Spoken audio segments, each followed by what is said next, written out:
The late afternoon sun spilled gold across the park benches, and I had claimed my usual spot beneath the tall neem tree. It was my quiet hour, no phone calls, no errands, just the hum of life around me. I had been flipping idly through a paperback when I heard footsteps slow behind me. "Mind if I sit?" a warm voice asked. I looked up, startled. Standing there was Ayan, my neighbor's son. We'd exchanged polite nods over the years, nothing more. He was a few years younger than me, with that effortless kind of charm that always seemed to draw people in. "Of course," I replied, shifting my bag to make room. He settled beside me, his shoulders relaxed, his eyes scanning the park before landing back on me. "I've seen you here before," he said, almost as if he were confessing something. I gave a small laugh. "I've lived here for years, Ayan. You've probably seen me 100 times. He smiled, the kind that didn't rush but lingered. "Maybe, but I've never seen you like this, actually not in a hurry." There was something disarming about the way he noticed things. Our conversation started cautiously, weather, college schedules, the noisy construction down the road. But soon it drifted into lighter territory, stories from childhood, the odd quirks of our street. He remembered the time a stray goat had wandered into our lane and refused to leave until someone bribed it with bananas. I hadn't thought about that day in years, yet his retelling made me laugh so hard I almost forgot how little we'd spoken before. I found myself studying him in the small pauses. His words carried a careful ease, as if he were measuring how much to reveal. Still, there was a brightness in his eyes that hinted at some unspoken thought. "You always bring a book," he said suddenly. "Do you actually read here, or is it just for company?" I tilted my head, caught off guard. "I read sometimes," I admitted, "but mostly it's an excuse to sit outside without looking like I'm waiting for someone." His laugh was low, genuine. "Fair enough. Maybe next time I'll bring my own book, and we can pretend not to wait together." The sun had begun to dip, the park taking on a softer, cooler light. I realized we'd been talking for almost an hour. When I finally stood to leave, he rose with me. "See you around?" he asked. "Sure," I said, though the word felt heavier than it should. As I walked home, the air felt different, lighter somehow, yet charged. It had been nothing more than a shared bench and a conversation. And yet, I couldn't shake the sense that something had shifted.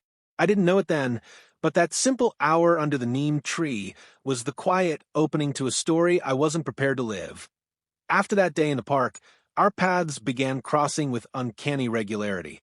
Some meetings felt accidental, him passing by just as I stepped out for groceries, or me spotting him at the tea stall while on my morning walk.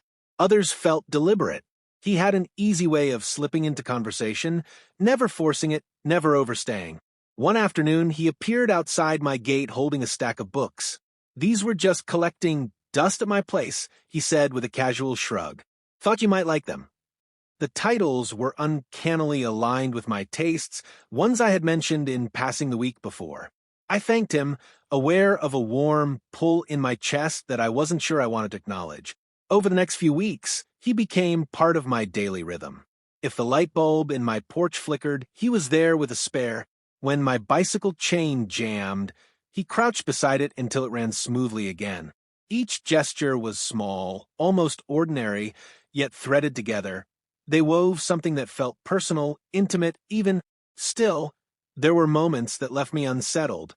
Sometimes, mid-conversation, his gaze would drift toward his phone, as if pulled by an invisible thread. One evening, as we sat outside sipping tea, his phone rang.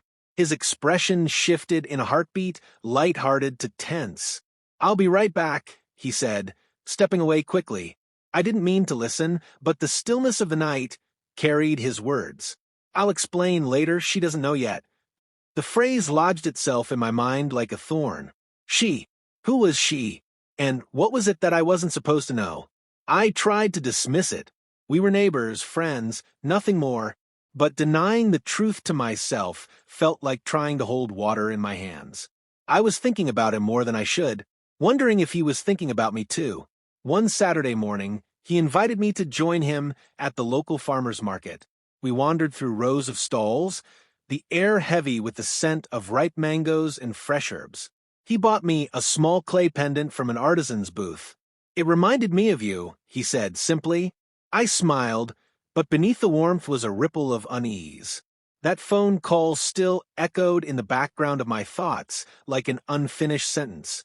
When we returned, my neighbor, his mother, called out from her veranda, a strange, knowing look in her eyes. You two have been spending a lot of time together, she teased. I laughed politely, but my heart gave a quiet, unsteady beat. Something was building between us, something neither of us had defined. And yet, for the first time, I felt the faint shadow of doubt stretching across its edges.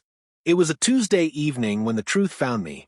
I had stepped out to return a borrowed mixing bowl to Mrs. Ramon, our chatty neighbor, who always seemed to know the undercurrents of the street. She invited me in for tea, her eyes glittering with the anticipation of sharing something. You know, Ayan's girlfriend is moving here next month, right? She asked casually, as if commenting on the weather. The cup paused halfway to my lips. His girlfriend. The word tasted foreign wrong. Oh, yes, she said, leaning in. They've been together for almost a year. Lovely girl, very sweet. She's finishing her degree and coming to stay with his family. I forced a smile, but inside, my thoughts splintered. A year. All this time I had been holding on to moments, wondering if they meant something, while he already belonged to someone else. The walk home felt heavier than it should have. My hands were cold, my chest tight. The clay pendant he'd given me seemed to burn against my skin, no longer a keepsake, but a weight. I didn't want to believe the gossip, so I went straight to him. He was in his front yard, tinkering with a bicycle. Hey, he greeted me, his expression open as if nothing were wrong. Is it true? I asked, my voice sharper than intended. Do you have a girlfriend? The wrench in his hand stilled. His jaw tightened, but he didn't look away. Yes, he said finally. Her name's Sarah. She's been away for studies, but she's coming here soon. I let the silence stretch between us, watching his eyes search mine for something. Forgiveness, maybe. Why didn't you tell me? He sighed, running a hand through his hair. Because I didn't think it mattered. We're just friends, right? The words cut sharper than any confession could. Just friends. Yet he had sought me out, lingered beside me, remembered every detail I shared. Was that all friendship to him? Or was it something in between, something he had no right to offer? I swallowed hard, forcing my voice to stay level. Friends don't make each other feel like this. Friends don't blur the lines and then hide behind them. For the first time since I'd known him, he looked uncertain, even guilty. But he didn't try to stop me when I stepped back.